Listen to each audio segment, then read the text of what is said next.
madre usó mi fondo universitario para pagar la boda de mi hermana, y la batalla legal reveló. Soy una mujer de 26 años y llevo 3 años sin tener contacto con mi madre, de 52 años, y mi hermana menor Amy, de 24 años. Esta decisión no fue algo que tomara a la ligera. Durante toda mi vida intenté ignorar el favoritismo, convenciéndome de que tal vez estaba exagerando o interpretando mal las cosas. Eventualmente, ya no pude negarlo. Así es como sucedió todo. Cuando era niña, estaba claro quién era la hija favorita. Mi madre ni siquiera trataba de ocultarlo. Amy siempre fue la niña dorada. Obtenía todo lo que quería, ropa nueva, dispositivos electrónicos caros y toda la atención del mundo. Mientras tanto, yo era la olvidada, la que tenía que conformarse con cosas de segunda mano o, simplemente, quedarse sin nada. Hubo innumerables ocasiones en las que pedía algo sencillo, como unos zapatos nuevos para la escuela, solo para que me dijeran que no podíamos permitírnoslo.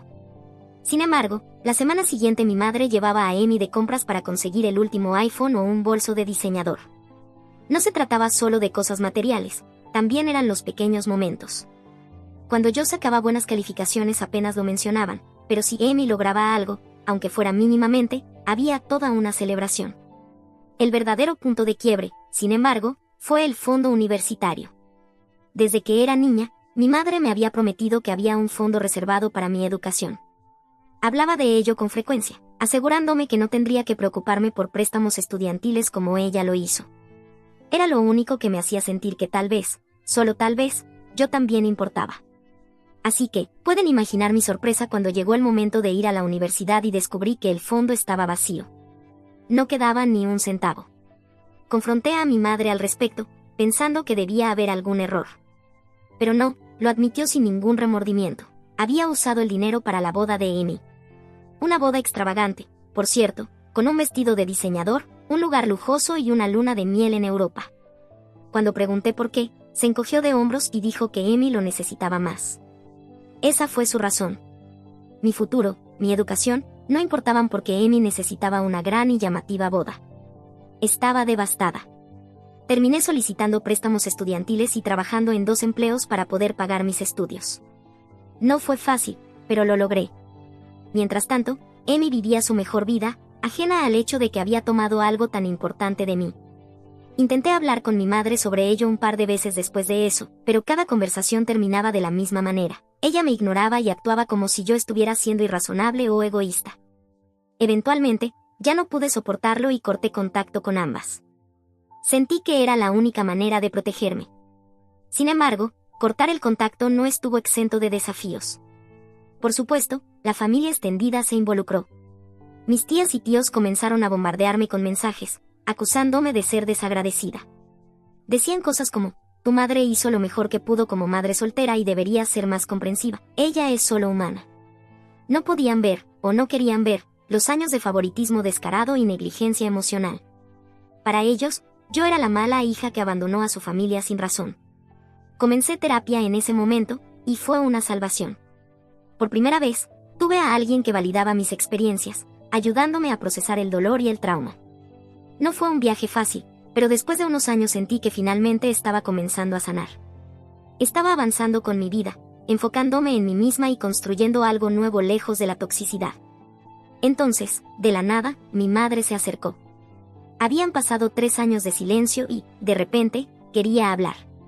Recuerdo quedarme mirando el mensaje, con el corazón latiendo con fuerza. Era largo y estaba lleno de palabras exageradamente dulces sobre cuánto me extrañaba y cuánto quería arreglar las cosas. Se sentía extraño, casi ensayado. No podía evitar sentirme sospechosa. El momento parecía demasiado conveniente, especialmente porque recientemente había oído de un primo que el matrimonio de Amy estaba desmoronándose y que tenía serios problemas financieros. No hizo falta ser un genio para darse cuenta de que mi madre podría tener motivos ocultos. Cuanto más lo pensaba, más empezaba a encajar todo. Amy estaba en problemas y mi madre se acercaba justo cuando podría necesitar un apoyo financiero. No respondí de inmediato.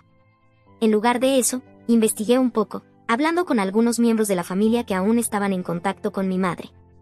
Fue entonces cuando me enteré de que había estado contando una historia muy diferente sobre por qué no estábamos hablando. Según ella, yo era la villana, la hija desagradecida que había cortado a su pobre y solitaria madre sin razón. Se había hecho pasar por la víctima y la mayoría de la familia le creía. Los mensajes de manipulación emocional de mis tías y tíos comenzaron a llegar poco después. Todos tenían el mismo tono, que yo estaba siendo cruel, que mi madre solo quería reconectarse y que debía darle otra oportunidad. Era agotador, pero mantuve mi posición. Sabía lo que era esto, un intento manipulador de atraerme de vuelta. No iba a caer en ello. En medio de todo este caos, sucedió algo inesperado. Mi padre, con quien estaba distanciada y no había hablado en años, se acercó. Había oído sobre la situación a través de los chismes familiares y quería ofrecerme su apoyo. Se disculpó por no estar más presente mientras crecía, admitiendo que me había fallado en muchos aspectos. Fue la primera disculpa genuina que recibí de algún padre, y me tomó por sorpresa. Pero la mayor sorpresa estaba por llegar. Me enteré, a través de comentarios, de que mi madre realmente estaba en serios problemas financieros. Años de gastos irresponsables y de rescatar a Amy de su matrimonio fallido la habían dejado en una mala posición. De repente, su acercamiento tenía todo el sentido del mundo. No se trataba de hacer las paces, se trataba de dinero. A pesar de todo, acepté reunirme con ella para tomar un café. Me dije a mí misma que sería solo una reunión, que la escucharía y luego decidiría qué hacer. Fui preparada para una confrontación, pero incluso entonces, no estaba lista para lo que sucedió a continuación. Actualización 1. Decidí reunirme con mi madre para tomar un café, solo para escuchar lo que tenía que decir. Ya me había preparado para un espectáculo emocional, pero ella llegó lista para actuar a otro nivel.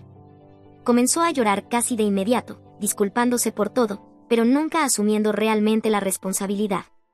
Todo giraba en torno a cómo se sentía ella, lo difícil que había sido para ella sin mí. Seguía diciendo que me extrañaba, pero se sentía ensayado. Luego empezó a culparme por abandonar a la familia, haciéndolo parecer como si yo hubiera sido la que se alejó sin razón. Me senté allí escuchándola, pero no dije mucho. Solo quería ver qué intentaría hacer después. Para el final de la reunión, estaba claro que no estaba allí para hacer las paces, sino para manipularme y hacer que regresara. En el momento en que no la perdoné de inmediato, la máscara se cayó, su tono cambió y comenzó a insinuar que la familia debía ayudarse mutuamente. Era obvio que estaba preparando el terreno para pedirme ayuda financiera. Decidí en ese momento que no iba a dejarme arrastrar de nuevo. Me levanté, le dije que necesitaba tiempo para pensar y me fui. A la mañana siguiente, mi teléfono estaba lleno de mensajes de ella, largos párrafos llenos de líneas manipuladoras sobre cómo me crió sola, cuánto sacrificó y lo destrozada que estaba. Incluyó frases como, estás rompiendo mi corazón y siempre te he amado, incluso cuando nos diste la espalda. Era el clásico chantaje emocional, estaba utilizando cada truco posible para atraparme de nuevo. Luego, la familia extendida se involucró. Primero fueron mis tías, enviándome mensajes sobre lo cruel que estaba haciendo. Decían cosas como, tu mamá no ha dejado de llorar y solo quiere que la familia esté unida nuevamente. Hacían parecer que yo era la villana que había abandonado a mi pobre e inocente madre. Una de mis tías incluso envió un mensaje de voz llorando, diciendo que no entendía por qué estaba siendo tan despiadada. Fue frustrante, pero no respondí. Sabía que esto era parte del plan de mi madre, involucrar a todos los demás para presionarme. Llevé todo esto a mi terapeuta. Pasamos toda la sesión analizando las tácticas de manipulación que mi madre estaba utilizando. Fue un alivio escuchar a alguien validar lo que estaba viendo, que no era solo algo en mi cabeza. Mi terapeuta me ayudó a ver que esto no se trataba de amor o de querer una relación, sino de control. Mi madre no soportaba que yo hubiera roto sus cadenas, y ahora estaba moviendo todos los hilos posibles para traerme de vuelta. Más tarde esa semana, mi madre apareció en mi apartamento sin avisar. Escuché el timbre, y cuando miré por la ventana, allí estaba, de pie en la acera con una expresión dramáticamente llorosa. No le abrí la puerta, pero logró entrar cuando otro inquilino abrió la puerta principal. Lo siguiente que supe fue que estaba golpeando mi puerta, llorando lo suficientemente fuerte como para que los vecinos escucharan. Era embarazoso y abrumador. Rogaba que la perdonara, diciendo que no podía vivir sin mí. Los vecinos se asomaban por sus puertas, viendo el espectáculo. Me sentí atrapada, pero también enojada. Abrí la puerta y le dije que ese no era el momento ni el lugar para esto, y que tenía que irse. Siguió llorando, intentando empujarme para entrar al apartamento. Me paré frente a ella y le dije firmemente que se fuera. Cuando se dio cuenta de que no iba a ceder, cambió de táctica nuevamente, comenzando a decir entre lágrimas que yo era cruel por cerrarle la puerta en la cara. Cerré la puerta de todos modos. La escuché sollozar mientras se iba, y aunque sabía que era manipuladora, aún sentí una punzada de culpa. Ni siquiera pasó una hora cuando recibí un mensaje de Amy. Era lo de siempre, como estaba destrozando a la familia, lo insensible que me había vuelto. Me acusó de hacer llorar a nuestra madre y de causar todo este drama, como si no viera que nuestra madre había creado este lío por sí misma. Me sentí como si estuviera en una situación sin salida, con ambas jugando la carta de víctimas. A la mañana siguiente, recibí otro mensaje de mi madre, pero este era diferente. Era más corto, más directo, e insinuaba que necesitaba ayuda con algunos gastos inesperados. Fue entonces cuando todo encajó. Este intento de reconciliación no se trataba de arreglar las cosas, sino de dinero. Los problemas financieros de Amy habían vaciado la cuenta bancaria de mi madre, y ahora me estaba viendo como la solución. Supe entonces que necesitaba tomar esto en serio. Esto no se detendría a menos que dejara claro que mis límites eran firmes. Comencé a buscar cómo obtener una orden de restricción. Ya le había dicho que me dejara en paz, pero aún así apareció en mi casa. Sentí que estaba probando hasta dónde podía llegar. Hice una cita con un abogado solo para saber cuáles eran mis opciones. Sabía que podría escalar las cosas, pero no podía seguir permitiendo que violara mis límites. Mientras tanto, los chismes familiares alcanzaron un nuevo nivel. Parientes con los que no había hablado en años me enviaban mensajes, sorprendidos de que hubiera cortado el contacto con mi madre. Habían escuchado su versión de los hechos, que la había abandonado sin motivo, que estaba siendo mezquina y cruel. Era agotador, pero por suerte mis amigos estaban allí para apoyarme. Me recordaron lo lejos que había llegado y cuánto había progresado. Me dijeron que no dejara que mi madre deshiciera todo el trabajo de sanación que había hecho. Mi padre también se puso en contacto nuevamente. Compartió más historias sobre la manipulación que experimentó durante su matrimonio con ella, contándome sobre las culpas, el control financiero y cómo ella había puesto a la familia en su contra cuando se divorciaron. Me animó a mantenerme firme y me aseguró que no estaba sola en esto. Entonces llegó la gota que colmó el vaso. En una reunión familiar a la que no asistí, mi madre tuvo un colapso total. Vi videos más tarde compartidos por familiares en las redes sociales. Estaba llorando, diciendo cómo la había apartado de mi vida, haciéndose ver como la víctima. Funcionó, todos allí corrieron a consolarla, y yo quedé como la villana. Unos días después, mi tía me envió un ultimátum: reconciliarme con mi madre o la familia me cortaría por completo. Eso fue todo para mí. Supe que tenía que tomar el control de la narrativa. Escribí un mensaje detallado en el grupo familiar, explicando todo: años de favoritismo, manipulación y la traición con el fondo universitario. Presioné enviar y luego esperé, sabiendo que estaba a punto de desatarse el caos. Actualización 2. El momento en que envié ese mensaje al grupo de chat familiar fue como encender una mecha. Las repercusiones fueron inmediatas. Las notificaciones no dejaban de llegar mientras los familiares reaccionaban. La mayoría estaba enfadada, diciendo que estaba inventando todo. Me llamaron desagradecida, me acusaron de faltarle al respeto a mi madre, y algunos incluso usaron la clásica frase: ella hizo lo mejor que pudo como madre soltera. Era exactamente lo que esperaba, los miembros mayores de la familia uniéndose a su lado, ciegos a los años de favoritismo y manipulación que había expuesto. Pero entonces ocurrió algo inesperado. Mi teléfono comenzó a recibir una serie de mensajes privados de algunos primos más jóvenes. Admitieron que siempre habían notado el favoritismo, pero nunca sintieron que podían hablar al respecto. Uno de ellos incluso mencionó que había visto a nuestra madre comprarle un coche nuevo a Amy justo después de decirme que no podía ayudarme a pagar los libros de texto de la universidad. Me dijeron que lamentaban no haberme apoyado antes y que estarían de mi lado si lo necesitaba. Fue una pequeña victoria en medio del caos, saber que al menos algunas personas habían visto la verdad todos estos años. Mientras tanto, Amy empezó a bombardear mi teléfono. Enviaba mensaje tras mensaje, alternando entre manipulaciones emocionales y acusaciones directas, diciendo que estaba creando drama para llamar la atención. Afirmaba que nuestra madre siempre había sido justa, que yo estaba exagerando, y luego decía que mi narrativa de víctima ya estaba desgastada. Los textos eran implacables, casi como si estuviera intentando desgastarme para que retirara todo lo que había dicho. Pero no iba a dejarla salir impune tan fácilmente. Sabía que necesitaba reunir pruebas concretas si iba a defenderme de esta campaña de desprestigio. Pasé los días siguientes revisando viejos mensajes, fotos y registros financieros. Encontré recibos y extractos bancarios que mostraban cómo mi madre había pagado por los gastos extravagantes de Amy, vacaciones de lujo, ropa de diseñador e incluso el pago de deudas de tarjetas de crédito. Había correos electrónicos de cuando estaba en la universidad, pidiendo ayuda con la matrícula, donde mi madre respondía con excusas sobre lo ajustado que estaba el dinero. Mientras tanto, había fotos en las redes sociales de ella llevando a Amy de compras a tiendas de alta gama. El contraste era evidente. Consideré compartir todo esto públicamente dentro de la familia, solo para demostrar que no estaba inventando nada. En mi siguiente sesión de terapia, hablé sobre todo lo que había sucedido, el grupo de chat, los mensajes de mis tías y la confrontación con Amy. Mi terapeuta me ayudó a ver algo que no había comprendido del todo antes, que esto no se trataba de amor ni de querer reconectar. Era sobre control. Mi madre y Amy no soportaban que hubiera establecido límites y roto con su narrativa. Esta realización me dio un nuevo sentido de resolución. No iba a ser manipulada para regresar. De la nada, recibí un mensaje de una tía con la que no había hablado en años. Había sido apartada de la familia hace mucho tiempo por razones que nunca entendí del todo. Pero después de ver mi mensaje en el grupo de chat, se puso en contacto. Me contó sus propias experiencias con nuestra madre, cómo había sido marginada por no cumplir con las expectativas de la familia. Me dijo que me creía y me ofreció su apoyo, diciendo que sabía exactamente lo manipuladora que podía ser nuestra madre.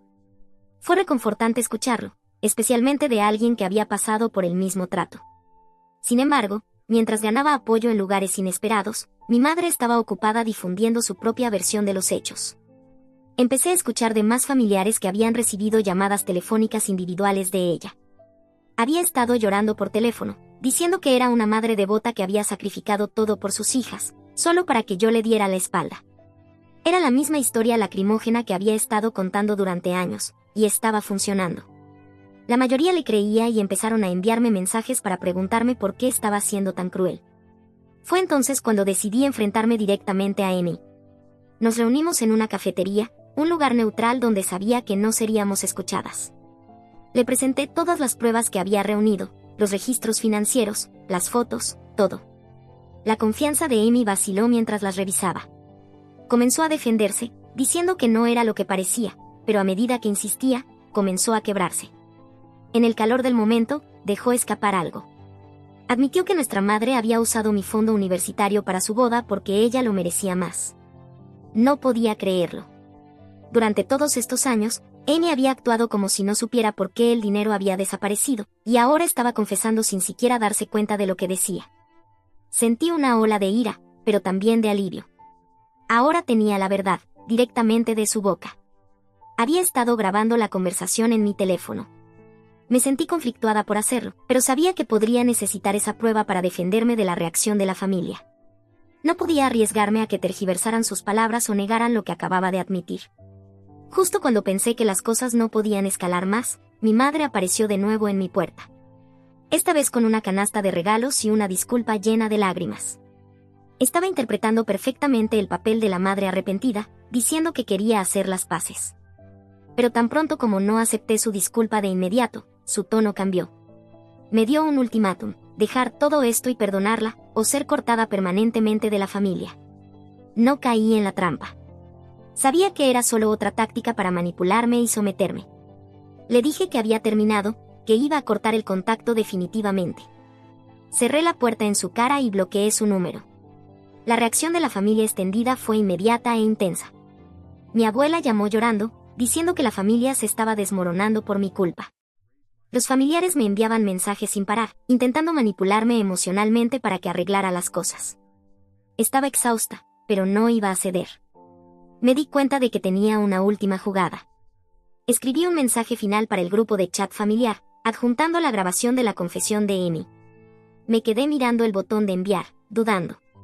Sabía que una vez que lo enviara, no habría vuelta atrás. Actualización 3.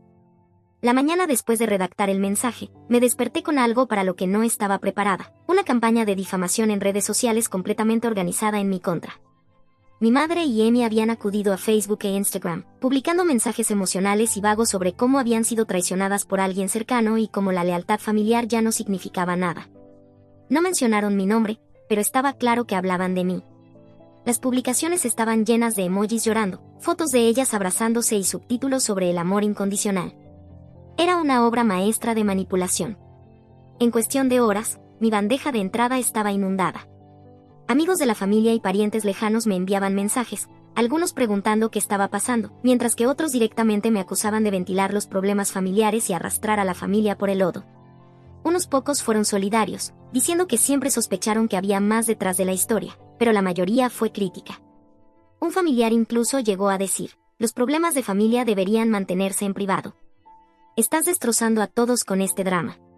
Parecía que se habían tragado el anzuelo de mi madre por completo. Sabía que necesitaba tomar la delantera, así que llamé a mi abogado.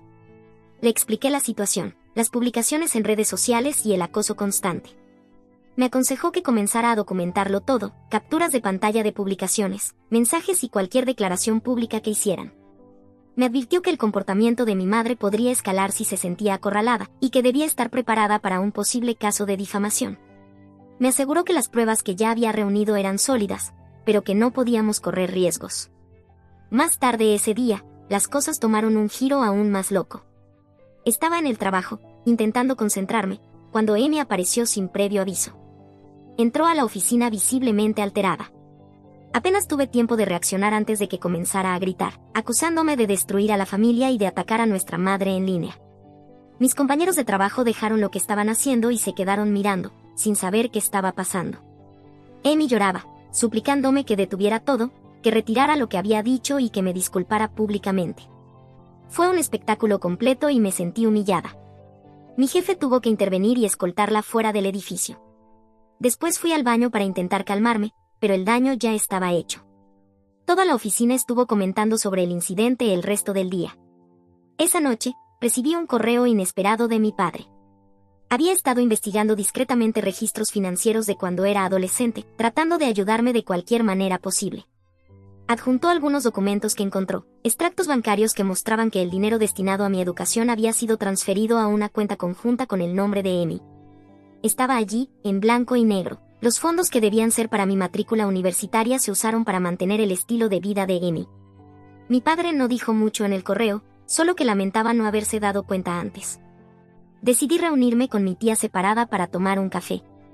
Ella había contactado conmigo después de ver el mensaje del grupo familiar, ofreciéndome su apoyo. No habíamos hablado en años, pero tenía su propia historia de haber sido apartada de la familia. Durante el café, compartió documentos y recibos que respaldaban aún más lo que había encontrado. Me contó cómo nuestra madre tenía un historial de manipular finanzas, hacerse la víctima y apartar a cualquiera que no siguiera sus reglas. Me dijo que me creía y que estaba dispuesta a testificar si llegaba el momento. Mientras tanto, mi madre seguía con su estrategia. Asistió a una reunión familiar a la que no fui invitada y montó una gran escena, llorando y diciendo que yo había arruinado su vida. Gritaba que no sabía qué había hecho para merecer este trato de su propia hija. Un primo grabó todo y lo publicó en línea. El video ganó rápidamente atención, con comentarios llenos de simpatía hacia ella, llamándome una hija sin corazón. Fue difícil de ver, pero guardé el video como más evidencia. La campaña de difamación estaba pasándome factura. Sentía que me atacaban por todos lados y, por un momento, comencé a cuestionarme a mí misma. Era abrumador, como si estuviera luchando una batalla perdida contra una narrativa que ya estaba establecida. Pero entonces recibí una serie de mensajes de un grupo de primos que habían enfrentado un favoritismo similar de sus padres. Me contaron sus propias historias y me animaron a seguir defendiendo mi posición. Fue un pequeño pero muy necesario impulso. De repente, Amy me llamó. Estaba llorando, diciendo que había sido manipulada por nuestra madre, asegurando que no tenía idea del alcance del mal manejo financiero. Me pidió perdón, diciendo que ella también era una víctima en todo esto. Sonaba sincera, pero el momento era sospechoso, justo después de que yo descubriera los registros financieros. No respondí de inmediato. Necesitaba tiempo para procesar si esto era un arrepentimiento genuino o solo otro intento de controlar la narrativa. Al día siguiente, recibí una carta de un abogado que representaba a mi madre. Era una amenaza formal, acusándome de difamación y exigiendo que dejara de difundir información falsa. Era ridículo, considerando que tenía las pruebas, tanto literales como figurativas. No iba a dejarme intimidar por amenazas vacías, no cuando sabía que tenía evidencia concreta para respaldarme. Decidí que era hora de hacer una declaración pública. Redacté una publicación cuidadosamente redactada en redes sociales, sin revelar detalles específicos, pero enfatizando mi derecho a proteger mi salud mental y establecer límites. Hablé sobre años de manipulación, favoritismo y las razones por las que había decidido cortar el contacto. La respuesta fue abrumadora: apoyo de personas que habían pasado por situaciones similares, validación de extraños y una división notable dentro de mi propia familia. Algunos parientes se pusieron de mi lado, finalmente viendo los patrones por sí mismos, mientras que otros se aferraron a la narrativa de mi madre, negándose a creer algo en su contra. Justo cuando pensé que las cosas podrían empezar a calmarse, recibí un mensaje de un abogado diciendo que mi madre quería resolver las cosas en privado antes de que llegara a los tribunales. Me quedé mirando el correo electrónico, insegura de si esto era un intento genuino de resolución o solo otra táctica para hacerme callar. Actualización 4. Después de recibir el mensaje del abogado de mi madre sobre resolver las cosas de manera privada, supe que no podía ignorarlo más. Contacté a mi propio abogado y programé una reunión. Revisó todo y me aconsejó que tomara esto en serio. No era solo una amenaza vacía. Sugirió que nos preparáramos para un litigio, por si acaso. Me ayudó a redactar una respuesta clara, indicando que no me dejaría intimidar ni silenciar. La carta que enviamos de vuelta incluía una declaración firme. Estaba preparada para defenderme con pruebas si era necesario. Los días siguientes los dediqué a reunir todas las evidencias que tenía: capturas de pantalla de los mensajes manipuladores, la grabación de Emi confesando la verdad sobre el fondo universitario, los registros financieros que mi padre había enviado y los testimonios de mi tía separada. Era un montón de pruebas que demostraban años de favoritismo, mala gestión financiera y manipulación. Mi abogado revisó todo, y por primera vez en mucho tiempo sentí que no estaba luchando sola en esta batalla. Estaba seguro de que teníamos un caso sólido si mi madre decidía seguir adelante. La noticia sobre la posible acción legal se esparció rápidamente por la familia extendida. Fue como echar gasolina al fuego. Algunos familiares me llamaron, sorprendidos, diciendo que no podían creer la magnitud de lo que había descubierto. Otros se reafirmaron en su postura, insistiendo en que todo era mentira y que solo quería lastimar a mi madre. Emi volvió a contactarme, pero esta vez sonaba diferente. Ya no tenía ese tono defensivo y acusador de antes, ahora parecía desesperada. Admitió que nuestra madre la había manipulado durante años, que había mentido para protegerla y que ahora estaba dispuesta a testificar a mi favor si el caso llegaba a los tribunales. No sabía si creer en este cambio repentino de actitud. Parecía que actuaba por autopreservación, pero no podía ignorar que su apoyo podría ser un cambio decisivo si todo llegaba a juicio. Entonces, mi padre soltó una bomba. Me llamó una noche, con un tono más serio de lo que jamás había escuchado. Admitió que sabía sobre la manipulación financiera desde hacía años. Explicó que, durante el divorcio, el acuerdo incluía una cláusula que le impedía interferir con cómo mi madre manejaba el dinero. Dijo que había intentado luchar contra ello en su momento, pero que finalmente cedió para evitar una batalla legal prolongada. Expresó su arrepentimiento por no haber protegido mejor mis intereses y me aseguró que estaba dispuesto a testificar si era necesario. Fue otra pieza del rompecabezas que encajó, pero me dejó preguntándome hasta dónde llegaba realmente esta red de engaños. Unos días después, recibí una llamada de mi abogado. Mi madre había accedido a una mediación cara a cara. No era una audiencia judicial, pero era el siguiente paso antes de que las cosas escalaran legalmente. Mi abogado me aconsejó asistir, mantener la calma y ceñirme a los hechos. Acepté, aunque sabía que sería emocionalmente agotador. La mediación fue un desastre desde el principio. Mi madre llegó ya interpretando el papel de víctima, llorando casi de inmediato y hablando de cómo estaba destruyendo a la familia, cómo había sacrificado todo por nosotras. Era el mismo espectáculo que había visto 1000 veces antes. Me senté allí, dejando que sus palabras pasaran sobre mí, hasta que llegó mi turno de hablar. Presenté las pruebas con calma, capturas de pantalla, documentos financieros y la confesión grabada de Emi. Justo cuando terminé, la puerta se abrió y entró Emi. No estaba programada para estar allí, pero apareció de todos modos. El rostro de mi madre se puso pálido mientras Emi se sentaba a mi lado. Sin titubear, Emi corroboró todo lo que había dicho. Admitió que nuestra madre la había presionado para mentir, que había sido cómplice de la manipulación durante años, pero que ya no podía seguir haciéndolo. Incluso proporcionó detalles adicionales sobre cómo mi madre había desviado dinero a cuentas secretas a su nombre. Era como una escena de película. Mi madre, completamente desconcertada, no tenía respuesta. La habitación quedó en silencio por un momento antes de que mi madre estallara. Comenzó a gritar sobre cómo había sacrificado todo por nosotras, cómo éramos ingratas y cómo la habíamos traicionado. Fue un colapso total. Su abogado intervino rápidamente, tratando de finalizar la reunión antes de que las cosas empeoraran, dándose cuenta de que el caso se le estaba escapando de las manos. Al día siguiente, recibí un correo electrónico del abogado de mi madre con una oferta de acuerdo. Estaban dispuestos a pagar una suma significativa y detener todo el acoso si aceptaba firmar un acuerdo de confidencialidad. Estaba claro que querían evitar una batalla pública en los tribunales. Mi abogado revisó la oferta y dijo que era generosa, pero dejó la decisión en mis manos. Señaló que aceptar el acuerdo pondría fin al conflicto rápidamente, pero significaría mantenerme en silencio para siempre. Pasé los días siguientes reflexionando. Hablé con mis primos, quienes me habían apoyado durante todo este proceso.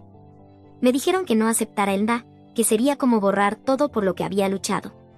Compartieron sus propias historias de manipulación dentro de sus familias y me agradecieron por alzar la voz. Fue revelador ver cuántas personas habían sufrido en silencio. Finalmente, me reuní con Amy una última vez. Parecía agotada, como si el peso de todo finalmente le estuviera afectando. Se disculpó sinceramente, diciendo que se había sentido atrapada por el control de nuestra madre durante tanto tiempo.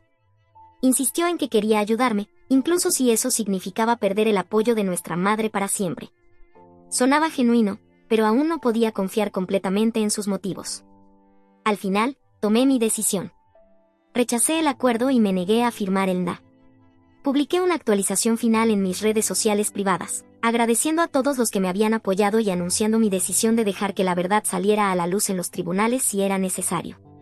No iba a dejar que me silenciaran. Justo cuando publiqué, mi teléfono sonó. Era mi madre. Su voz temblaba de rabia mientras gritaba que me arrepentiría, que estaba cometiendo el mayor error de mi vida. Colgué sintiendo una extraña mezcla de miedo y alivio. Fuera lo que viniera después, estaba lista. Actualización 5. La fecha del juicio fue fijada y ya no había vuelta atrás. Mi madre intentó retrasar el proceso con excusas y mociones para reprogramar, pero el juez no lo permitió. Revisó la montaña de pruebas que mi abogado ya había presentado y decidió que no había necesidad de más demoras.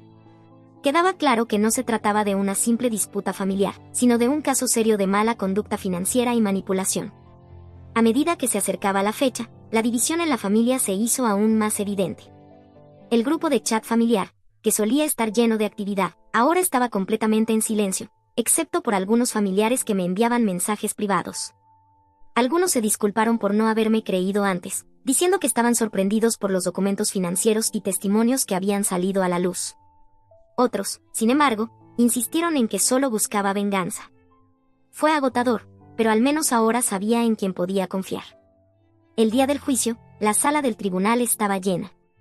Mi madre entró con su abogado, aparentando ser la madre devastada. Amy también asistió, pero esta vez no se sentó con mi madre. Se sentó de mi lado, y los murmullos comenzaron de inmediato.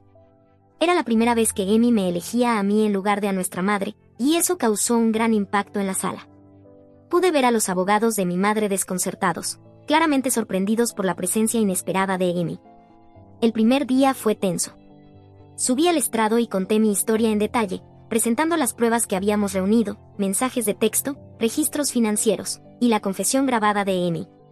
El juez escuchó atentamente, haciendo algunas preguntas puntuales, pero dejando que las pruebas hablaran por sí solas. Luego fue el turno de Amy. Caminó hasta el estrado, tomó una respiración profunda y comenzó a hablar. No se guardó nada. Habló sobre los años de manipulación, cómo nuestra madre la había presionado para mentir y cómo había sido cómplice por miedo a perder su favor. Amy explicó cómo nuestra madre había desviado dinero a cuentas secretas bajo su nombre, cómo el fondo universitario había sido agotado sin mi conocimiento y cómo ella había participado porque pensaba que era lo que tenía que hacer. La sala quedó en silencio, excepto por los sollozos apagados de mi madre. El abogado de mi madre intentó desacreditar a Amy, sugiriendo que solo decía esas cosas para salvarse, pero Amy se mantuvo firme, proporcionando ejemplos explícitos y fechas que coincidían con los registros financieros.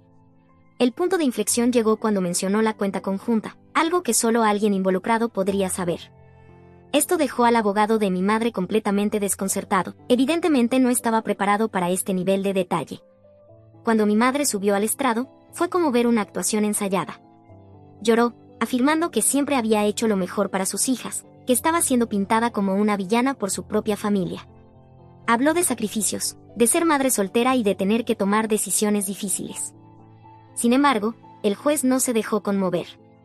Señaló las inconsistencias entre sus declaraciones y las pruebas documentadas, especialmente los registros financieros y el testimonio de Amy. El veredicto fue rápido. El juez falló a mi favor, citando pruebas claras de mala conducta financiera y manipulación. Mi madre fue ordenada a pagar una restitución por el fondo universitario desviado, y el intento de coaccionarme para que firmara el acuerdo de confidencialidad fue declarado nulo. La sala del tribunal se llenó de murmullos mientras se leía el fallo. Miré hacia mi madre, que parecía atónita, como si no pudiera creer lo que estaba sucediendo. Fuera del tribunal, una multitud se había reunido, incluidos algunos reporteros que se habían enterado del drama familiar. Mi madre tuvo un colapso total frente a las cámaras, gritando que la habíamos traicionado. Las imágenes se volvieron virales casi de inmediato, compartidas y resubidas en redes sociales. Los comentarios eran una mezcla de simpatía hacia ella y duras críticas, señalando las pruebas presentadas en el juicio. Fue un momento surrealista verla derrumbarse así frente a todos. Amy decidió hacer una declaración pública por su cuenta. Publicó un video en sus redes sociales, disculpándose conmigo y asumiendo toda la responsabilidad por su papel en la manipulación. Explicó cómo también había sido víctima del control de nuestra madre, cómo había mentido y encubierto cosas por miedo. Fue un video crudo y emocional, y también se volvió viral. Las personas rápidamente ofrecieron su apoyo, diciendo que era valiente de su parte admitirlo, aunque tardara en hacerlo. La familia extendida, aquellos que habían estado del lado de mi madre, se quedaron en silencio. Algunos me enviaron mensajes de disculpa, pero decidí no responder. No podía enfrentarme a reabrir esas heridas, el daño ya estaba hecho, y necesitaba enfocarme en sanar, no en reparar relaciones con quienes se negaron a ver la verdad. Comencé terapia intensiva poco después de que el caso terminara.